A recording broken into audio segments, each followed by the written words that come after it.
And today I have something really special in store for you guys. Have a really cool guest, a really good friend of mine on YouTube and all. His name is Jared. You guys might know him as Superhightechgamer. So, Jared, say hello to the fine people. Hey, what's up, guys? How you guys doing? What's up? It's good, good. So, All right. basically with this recording, we're trying to get to know more in depth besides our videos that we put up on YouTube. And we're basically trying to let you guys know where we come from as gamers. And this is a gamer show. And that's what we're about. That's what we're passionate about. And we're basically going to answer any questions you guys have. We'll try and put this out maybe on a bi-weekly basis. And if you guys have any questions, you can either IM me or IM Jared, or you guys can just leave it in the comments, and we'll see if we can cover that. Or if you guys want to know any type of information about a game or any kind of subject that you guys want to talk about. So, Jared, can you talk a little bit and tell the nice people of YouTube basically your gaming roots and how you got started on YouTube, I guess? Wow, that's a great question, and just wanted to say thanks to everyone who participates, and a real big shout out to the gaming community because you guys are really excellent and so interesting to check out. But for me, my gaming started when I was really young. I think just like with a lot of you guys, we're real little. We're playing games, and I was playing the arcades, and that's where a lot of my passion for games comes from, is the arcade. So that's the root of everything for me, as far as even all the way up to all these different generations of games now. And I always just am so nostalgic about gaming the arcades and that type of things. But as far as like YouTube was concerned, I was basically like a watcher, like a lot of us are. We're watchers. You'd see. And I remember one time I was just thinking about games. I was thinking about particularly the Neo Geo. I think Costa knows that I love the Neo Geo. And I was just kind of browsing around, and I saw a Happy Console Gamers video. That was big. I was really just I couldn't believe how great that his show was in this video. So I was like, wow, I can't believe these guys are doing this. It really showing you the retro games and all that, and that kind of just led me to all the other channels and what you guys do, and it was just by accident that I started, and I was thinking about. I wasn't really.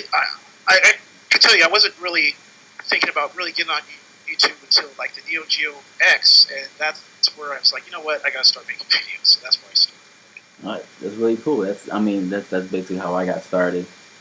Basically got around. I actually discovered YouTube in 2008, so pretty late.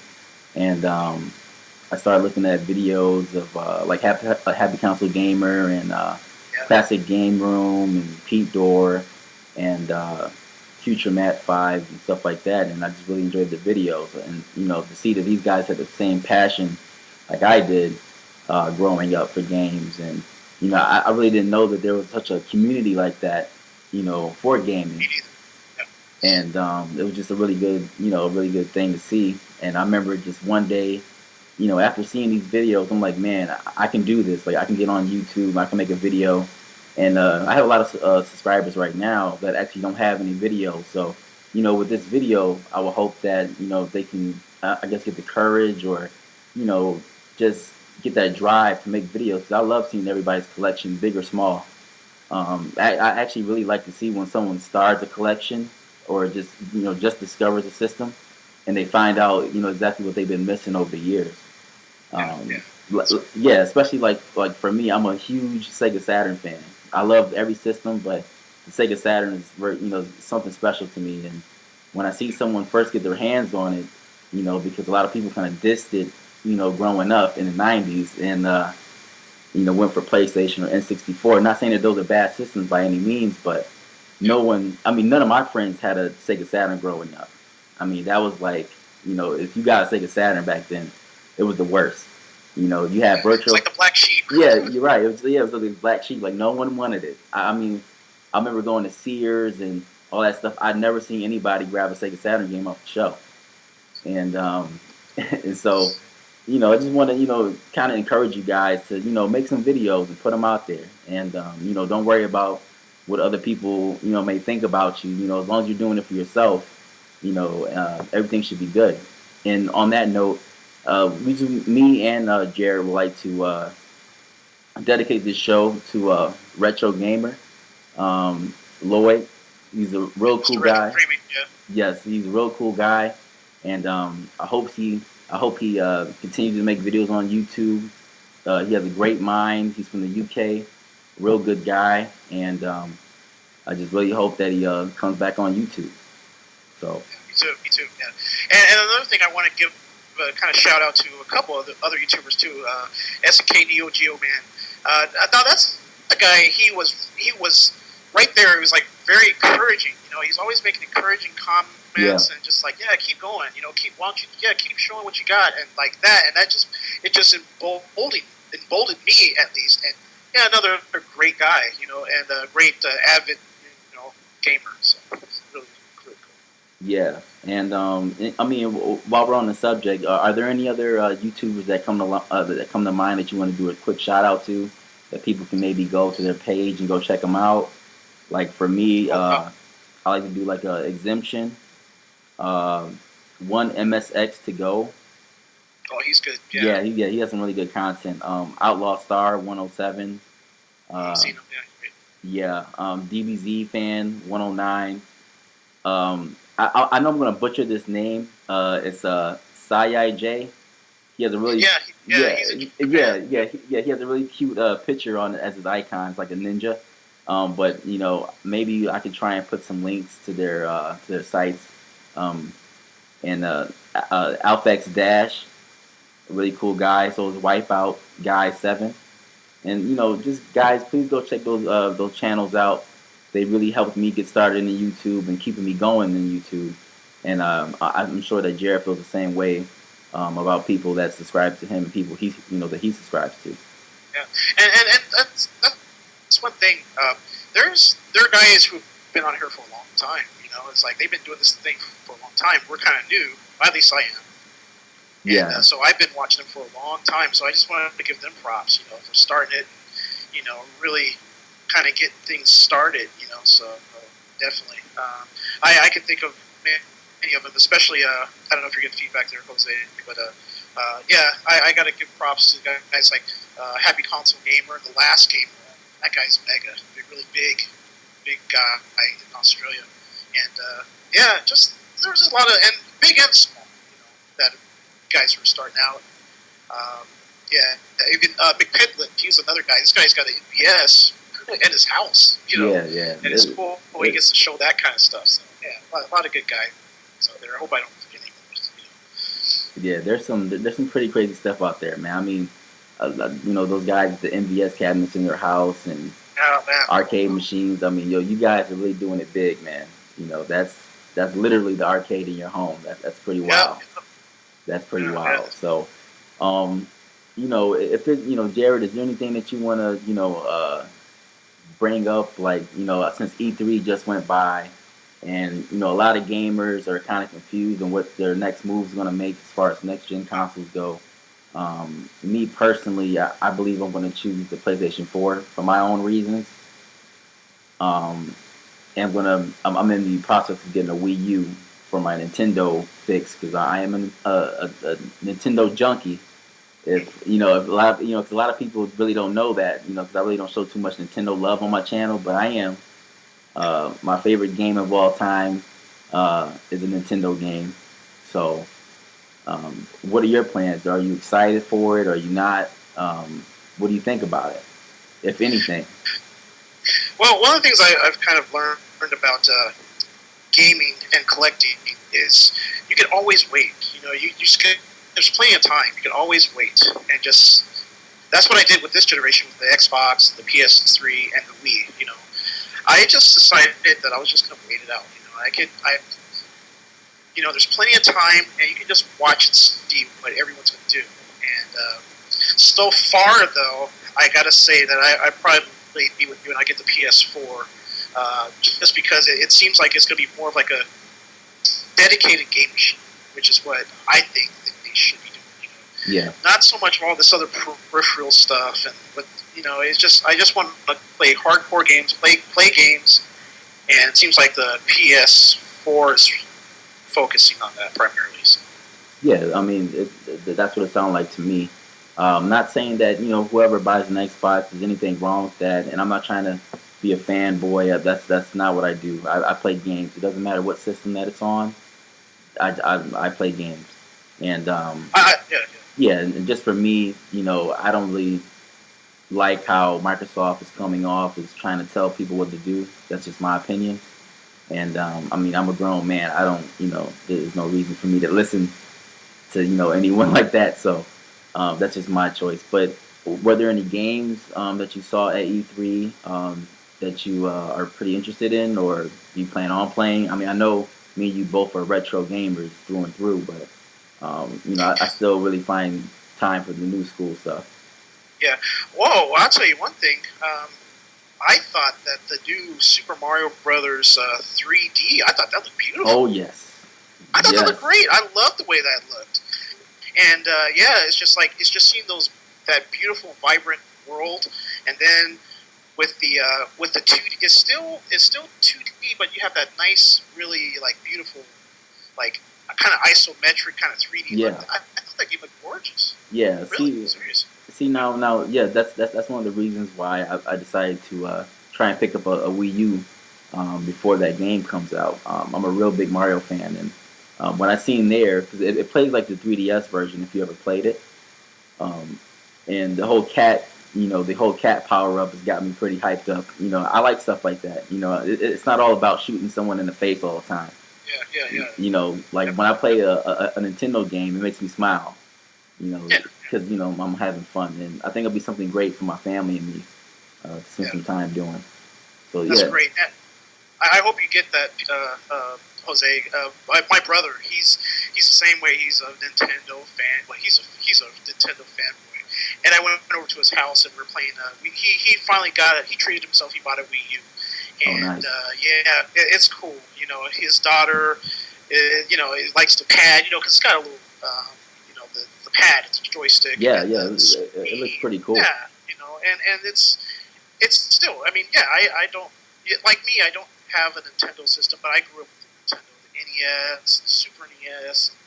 Of course, I don't hate on Nintendo at all. I think they're great, and I really want to see what they got planned. So. Yeah. I you know what? I've always liked Nintendo, especially recently. They've been doing things a little different from everybody else, and I mean, I was one of the early 3DS adopters. I picked one up on day one, and I picked up the Pilot Wings, and I'm really enjoying the system, even the first early days of it. Because for me, when it comes to portable gaming, I really don't be on it every single day. I kind of, bust it up in spurts, and I'll take it to work with me, and I'll play it. And I really enjoyed what I played on it so far, and. I hope Nintendo continue to do a really good job. I'm looking forward to Project X Zone, which is a really, really cool game. It's coming out the end of this month, with June 25th, I believe. And it'll have characters. It's a strategy RPG, and it has characters from Sega, Namco, and Capcom in it. So that sounds really good. Sounds really cool. So that's what I'm looking forward to. That sounds like a great crossover game, and it's gonna be interesting to see. But as far as I think that it'd be wise just to wait instead of just dropping your money just right away. Just like, okay, now I'm just gonna buy the Xbox, or I'm gonna buy the Wii, or I'm gonna buy the PS4. There's always a period where you have the launch games, and it's like you can kind of judge the system by the launch games, or you can kind of wait. So I don't know. It just depends. But definitely the Wii U looks very interesting. They're always going to have their first party games. That's one thing about Nintendo. You're always going to have your first party, your Marios and your Zeldas, and there's some people who can't live without that. Yeah, I mean that's true. I mean Zelda sells really big every single time it comes out, and Mario's are doing really good, and Metroids and Donkey Kongs and stuff like that. So I mean, right now, as far as a new gamer, I'll say someone who's really entered the market from 2000 on up. Um, they have a lot to look forward to. Now, veteran gamers like me and you, we may see these new games and me and you might get a little depressed because for me, a lot of the creativity has gone away. A lot of the risk games like Panzer Dragoon Saga or Shenmue, those days are over for us. And Yeah, that's sad. That's yeah, sad. And yeah, and if a game does not meet a certain criteria, if it doesn't sell a certain point, that's what's so disappointing. It's like if it doesn't sell like X million dollars, that studio's gone. yeah, Or it sucks, man. yeah, that sucks. So It sucks. that's I the mean, way it is. if you don't sell like Call of Duty every single year, I mean, you have a really good chance of going under. And Yeah, I mean, it sucks that creativity is being stuffed out like that. yeah. You either have to. One thing though that is good, kind of the good of this generation though, you do have downloadable games. That's what kind of drove me to buy a new console, the 360, Yeah, because of downloadable content. You can download. They have old school games you can download, independent games that you can get. So it kind of. There is a world there. They do factor in the fact that there's going to be some niche games, there's going to be niche market, but no way is it going to sell like Call of Duty. It's just the yeah. way it is. Well, since you bring up the Xbox 360, how do you? Because to me, I kind of feel like the Xbox 360, basically a lot of Japanese developers, especially for as far as the 2D shooters go, um, actually showed it a lot of love, and it kind of He's, and it kind of reminded me of like something like the Saturn or the Sega Genesis, with all that Japanese stuff like from Cave and Qt and stuff like that. How do you feel about that? that's fascinating because it's kind of like a bizarro world. You'd think that the Sony PlayStation would have the top-notch Japanese games, that Yeah, the hardcore games, but it's not. It's not. It's like the system that was the U.S. system has the coolest Japanese games. It's yeah, really weird. that Like is how did weird. that happen? Yeah, and so all the cool. I mean, there's some really exotic, rare shooters, Japanese shooters, that you can only get on the 360. It's like wow. You Yeah, I know. mean, So yeah, and thing about it is PlayStation 3 is actually region free, so you can pop in a game right into your system and it'll play automatically. And yeah, and there's a lot of region locked games for Xbox 360 that we can't play on an American system. Uh, so I was very surprised about that actually turned out to be the shmup friendly system of this generation. yeah. And you know what blew my mind and kind of made me get to the Xbox camp was just going to like a mainstream store like GameStop. And I go there and they got Death Smiles the gift set. Like you could buy that Yeah, here in the U.S. Wow, that yeah, was amazing to me. yeah. I mean, people, companies were taking some risks, especially with like Oda Media's Excellent put out by Konami. I mean, that game didn't sell at all. I'm sure it didn't really get that much good reviews either. And I remember when I picked it up, it was at a discounted price already, and then it was on sale again on top of that. So, it was just really good to see, companies taking risks on Yeah. something like that. And that's so sad because that's an excellent game.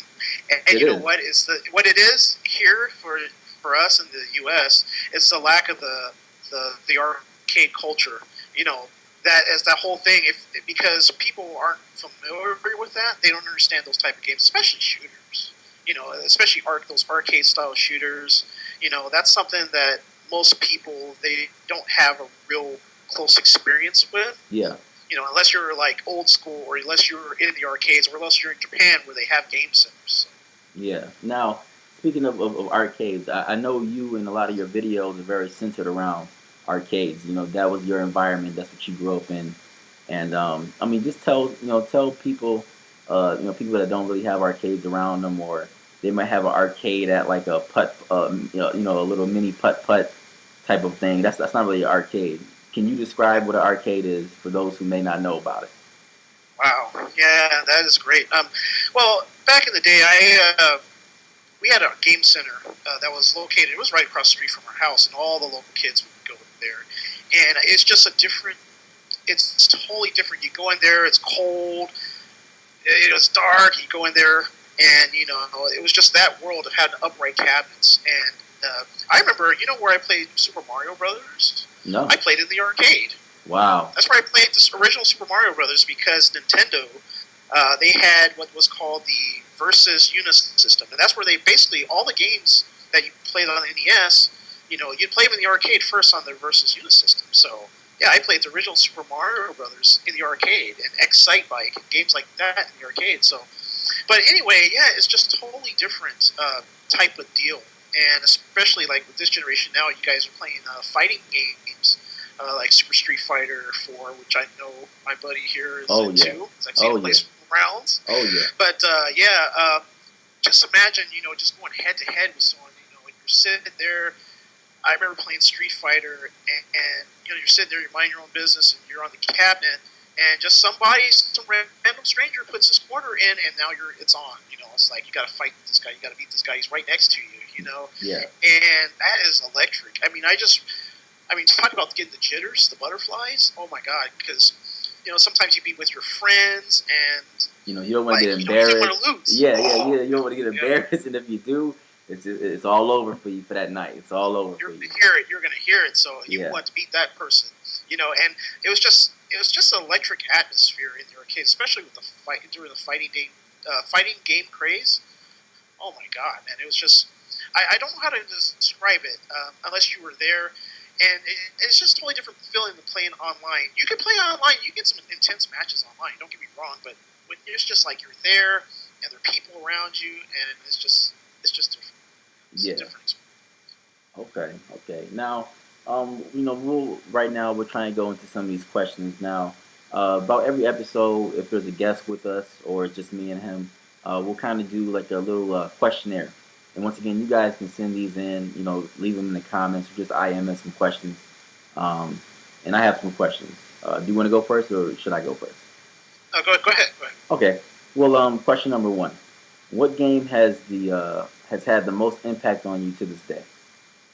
Like if you can sum up a game that really just blew your mind, set the standard for all other games, what would it be? Wow, I was ready for that question. I'd have to say, I got to say there are 2 games. I'm going to put one as a home console game and one as an arcade game. And I would say the first game that blew me away was Phantasy Star 1, the old 8-bit Sega Master System game. Good choice. Wow. The thing about that is that was a very expensive game back then. And it was, this was about the time of like The Legend of Zelda, which was also a blockbuster game, But if you had a Sega Master System, you could play this RPG that just had mind-blowing graphics for its time. It was insane how great it was. But I could never afford it. Yeah. I could never afford it, And I remember just looking at the ads for it and just seeing like the 3D dungeons and all that stuff. It was a magical game. And I'd have to say that, and the first time I ever saw Strider made by Capcom back in, I think, 1989, I think it was first released in the arcade, and just seeing the CPS graphics at that time was amazing. And the moves that you could do in the game, the way the game looked, the main character, the sprites, everything, it's just, wow, it's a really colorful game. So I'm going to say those 2. Okay, good choices. Both really good games in their genres and groundbreaking games. So, all right, question number 2. You already answered that one, but it was going to be what was the biggest arcade game for you growing up? You said Strider, but if you could pick another one, what would it be? Wow, I'm going to say Street Fighter 2, the original Street Fighter 2. Okay. The World Warrior, and basically that era of the 90s fighting games. There was just something, that moment was red hot, and it just really and those games stay with you. Street Fighter has just stayed with me for years. It's all the way up to the current game, it's just like a culture of Street Fighter, you just always want to be, have it near you, so Yeah. you can play it. See, now people have, Street Fighter has grown so big and it's encompassed so many other fighting games that the fighting game community now is so big and has so many dollars rolling in it. It's really just because of that one game. And so, would you say it was as big as like Pac-Man or Space Invaders Oh, definitely. on that level? It was just as big as Pac-Man. Yeah, because the reason I say Pac-Man, my mother used to tell me that she used to go to arcades way back in the day, and she was playing Miss Pac-Man. She said that was her favorite game. So if she was playing it, it had to be big. Oh yeah, that was that's another podcast right there, man. Because that Pac-Man was a phenomenon, and it really was. It was a fever. They had a song called Pac-Man Fever. Yeah, that was true. Yeah. Everybody had it. That's cool. That's cool. All right. Well, question number 3. As a collector, which you are, and also as a rabid gamer, that you play games when you can, because I know you have a busy life. As a collector, how do you feel about digital games? Having non-physical media. Well, it has its advantages and disadvantages, I'd say. There's some things that I praise digital games and even emulation for, especially like rare games or arcade PCBs that there's no way you're gonna ever find again.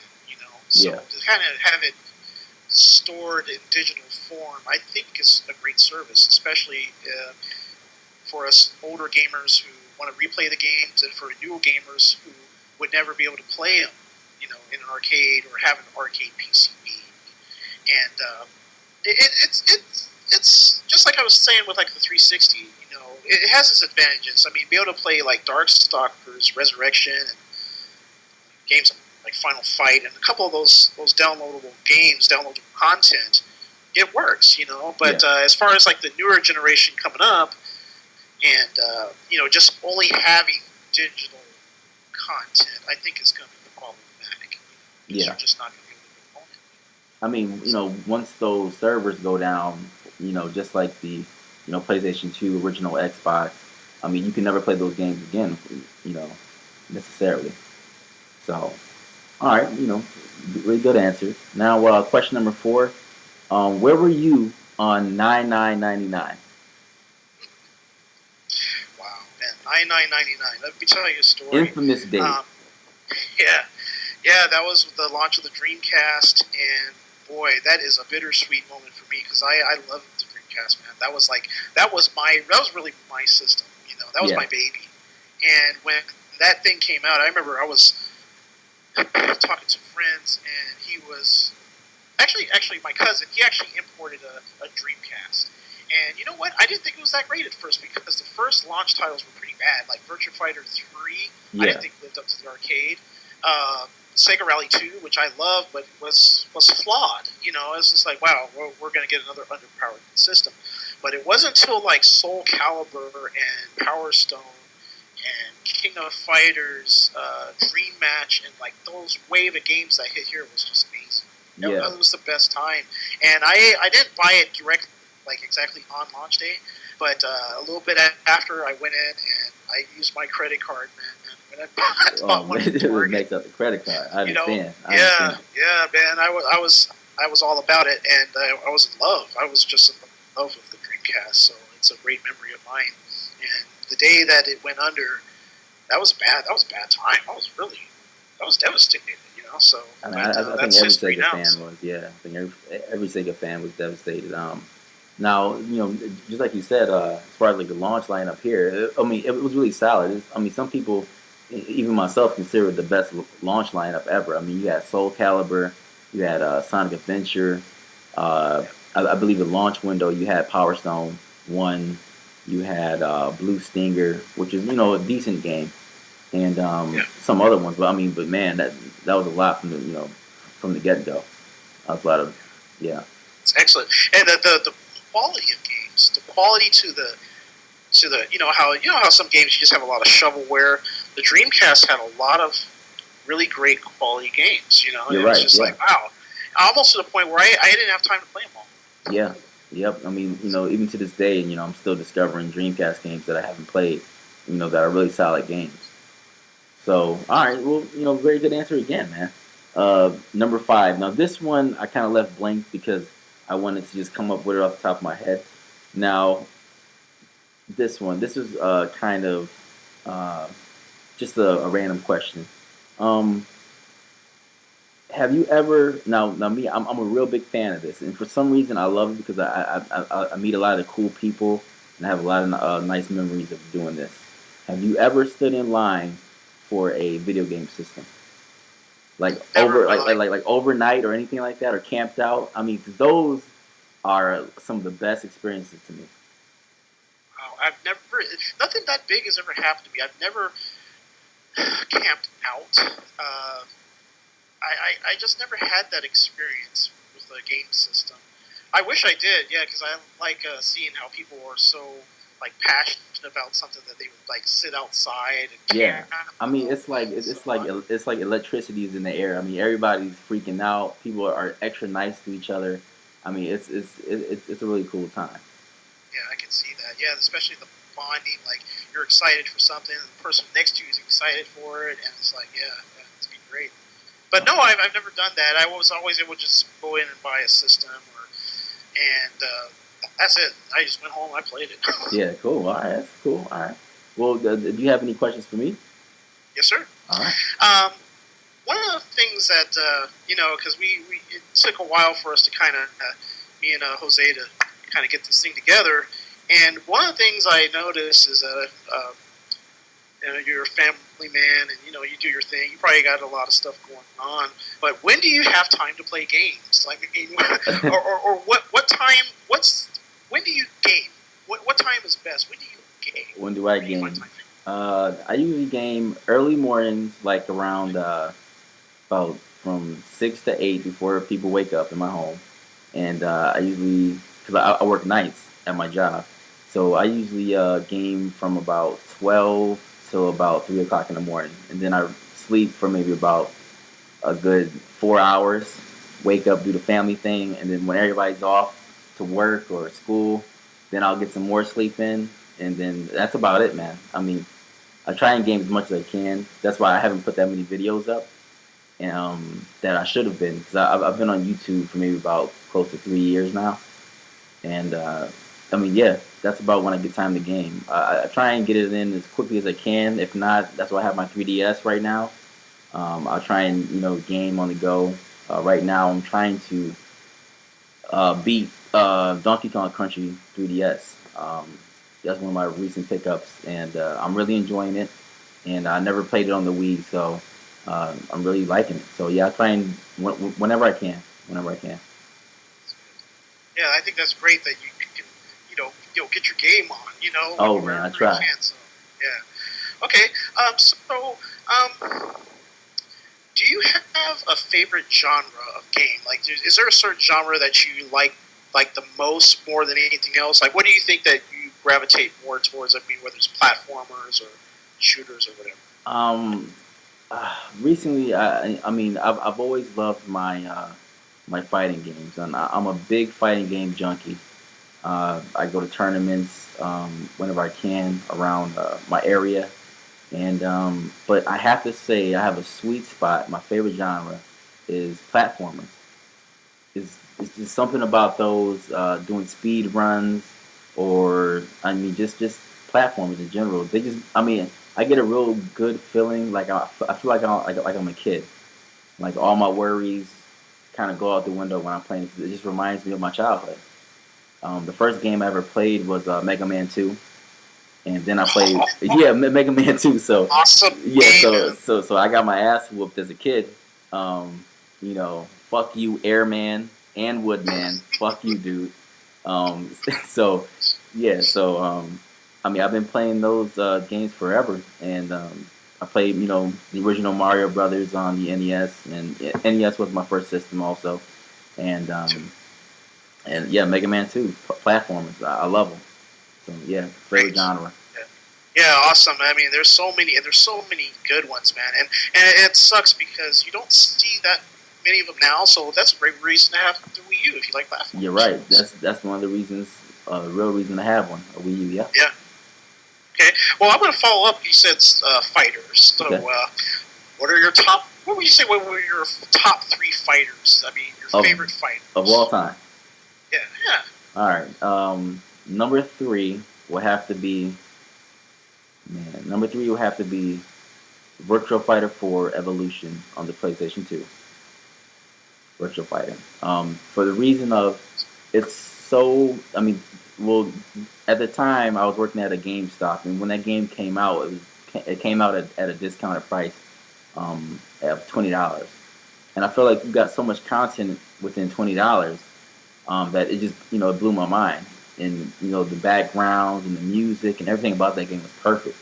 And I remember seeing a article on.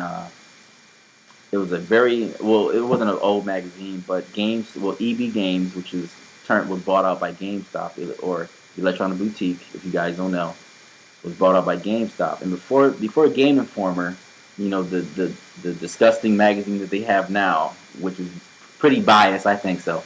But before that, my favorite magazine of all time, gaming magazine, it was called GMR, and in that they have a very nice one of the I believe it's magazine number 9. They have the best fighting games of all time, and all 3 of my fighting games of all time were on that list in the order that they were, that I have them in order in my mind.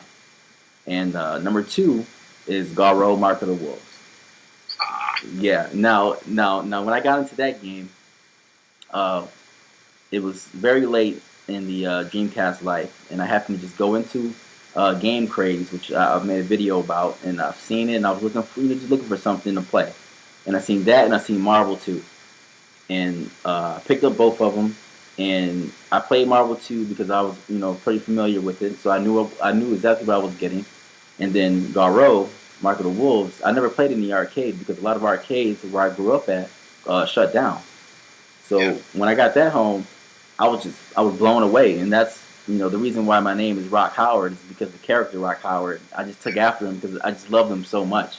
I thought the way he looked and his music and his stage was just that game oozes style. I think that's SNK at their best. That game. I agree. I mean, just the atmosphere of that game is too cool, and that's what I thought of SNK when I played that game. It's just untouchable. And oh, go on. No, I was just agreeing with you. Just like you hit on it, the stylized look of the characters and the whole thing with like being a Keith Howard's son. That was that was so cool. That Terry raised this guy after he killed his father. I mean, just the storyline. It was just the more mature type of style that SNK had with them, and so that was my number 2, and my number 1. I mean, anyone who knows me knows it's Street Fighter 3. I mean, I think that's the most beautiful fighting game ever made, and probably ever will be made as far as a animation is concerned. Graphics might get better, but that animation and just that style also reminded me like that game was made by SNK kind of. Like at the time, you wouldn't think that Capcom would make something that cool, even though they have very cool fighting games like Darkstalkers and stuff like that. But that Street Fighter 3 came out of nowhere. They only had 3 remaining characters from the original Street Fighter cast, Ryu, Ken, and Chun-Li, and everyone else is brand new, just like Mark of the Wolves. Only Terry was the only, character from any Fatal Fury game. And I just love that one. I mean, I've won some tournaments in it, and I put a lot of time into that game. And a lot of my friends still play it to this day, and we just have a lot of fun with it. So, that's great. Yeah. Have you ever just sat and just listened to the music of? I don't know if you're referring to Third Strike. Just listen to the soundtrack to that. It's bomb. Yeah. It's so good. Yeah. All 3 of the Street Fighter 3 games, New Generation, Second Impact, and Third Strike, have really good soundtracks in them. And I really love the CPS3 hardware. If I can get an arcade machine in my home, it would be that one. Yeah. CPS3 game, because they have a lot of beautiful games on that arcade hardware. Yeah. Okay. I don't know what question I'm on, but I'm gonna go on. This one too. All right. What do you think? What's up with this new kind of? What I think. I mean, what is up with this new shooter revival? I mean, when I'm talking about shooters, some people refer to it as I hate to say the word, but shmups. Oh. A lot of people say that, but it seems to me like there's a craze going on for this kind of new revival of this type of genre. What do you think about that? Man, I mean, I love it. To be honest with you, as a kid, I hated those games as a kid because they were so hard. I can never get past like the first level without dying. You know, and as a kid, you get frustrated. You want to throw a TV down the stairs or something like that, and that's what I wanted to do. But I mean, now as an adult, I can really appreciate them for what they were. And I mean, I think that's one of the that and fighting games are the only games that I believe that you can actually see yourself progressively get better at. That once you can go through a level, doing the correct score mechanics and be able to survive that whole level without getting hit, I mean, that's quite an achievement. So those super play guys are, I mean, not human. Those guys are something else. And yeah, I mean, I think it's awesome. I mean, but also I can say that YouTube contributes a lot to that because almost everyone now is making video game clips or videos about shooters, 2D shooters. And I think it's great. I mean, I've started playing them a lot recently. I know SNK Neo Geo Man said he was getting into them. So is Say is getting into them, and I mean, I think it's really good. Me and you just played one on Xbox Live, and I mean, we had fun like it was the old arcade time. Yeah, definitely. There's a lot of fun. And Dust Miles. Yeah, Death Smiles. Great game. Hey, man, great. Yeah, and they're just I love them now. I mean, I'm addicted to collecting them, and I know prices. Sadly, because of this revival, prices are going are just going up and up and up on them. But I mean, they're good games. They stand the test of time. Okay. So, lastly, I think this is going to be my last question for you, Jose. Is I see in your collection, just watching your videos, that you heavily favor Japanese style games, Japanese gaming. Yeah. Playing these games, especially shooters and fighters and RPGs, does that make you interested in actually going to Japan? Yeah. Actually, right now, that was my goal for my graduation. That's when I graduated high school. That was my goal to go there, but I didn't get a chance to go. And right now, I'm actually, with the help of Rosetta Stone, I'm actually, me and my wife are learning Japanese, and it's going pretty well. And we actually have a trip planned to go there, and sometime either 2015 or 2016. And when we go, we're gonna try and stay for maybe about 2 weeks to a week and a half. And let me tell you guys right now, when I go, I'm gonna be bringing so much video back that it's not even gonna be funny. I told my wife if she doesn't see me for like 2 days, it's because I'm in a game center somewhere with some ramen and like a hot plate, trying to like stay in between like some arcade machines, just trying to stay huddled up. So when they do their little scans at the end of the night, I'm still there because I'm gonna go crazy. I mean, I'm going to Akihabara. Um, I mean, I'm going to try and learn some kendo lessons. I'm trying to do everything because I'm a big anime fan, and I just really love that culture. I think that I mean, I'm very proud of my culture, but if there was any other culture I would want to be personally, it would I would love to be Japanese. I would love to grow up to be raised over there. I just love it, and the games heavily influenced that growing up. Stuff like Final Fantasy, Dragon Quest, and Sonic, and all that stuff. Because back in the day, for me, all the big games came out of Japan. And not to say that the West didn't have good games, but when Final Fantasy VII dropped, I mean that was huge for me.